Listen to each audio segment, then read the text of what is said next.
our family gets together Christmas Eve. Mexicans do that. Latin Americans do that. We celebrate Christmas Eve and we wait for 12 o'clock at night, for the birth of Jesus. So we had the dinner and all that stuff, and nobody opens presents but until 12, after 12. So normally on Christmas Day, because my children also grew up here, so their families, the families which they relate to, they all celebrate Christmas on Christmas Day. So they had 2 Christmases. We had a lot of tamales. And then she was kind enough to make tamales for me that were not, that were vegetarian. So that was another treat, because not necessarily because of the tamales, but the love of, to think about having special tamales made for me. That was very nice. I really appreciate that. Another thing about traveling, of course, we can visit places, see things, see stuff.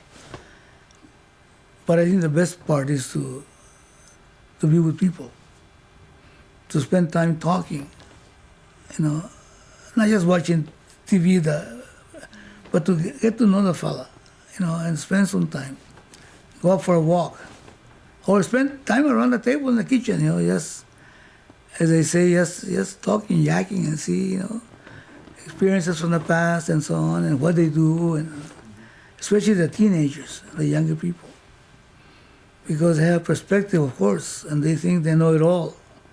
So, but sometimes, Uncle Louis can actually sometimes bring in something that might be able to be helpful for them. So that's the most important part of traveling. If a person is blessed with the opportunity to interact. Sure. Yeah, and it could be family or it could be strangers. It doesn't matter. Even the people that serve you, restaurants or whatever, just interact with people. Get around if you can. So that otherwise it becomes too dry. Otherwise it becomes too dry, has no meaning. When I can hear of a waiter, telling me some of his stories about his situations, and so on. Somehow we touch each other. See, and that means a whole lot to us. At least to me, it does. I had 2 worlds in which I was raised. My father had the wisdom to pay a teacher to come to our kitchen at home.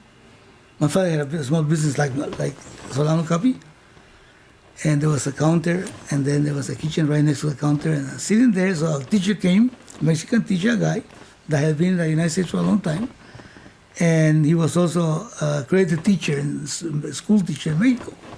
So he taught us English. We used to come twice a week and give us homework and all that in the kitchen table with a text.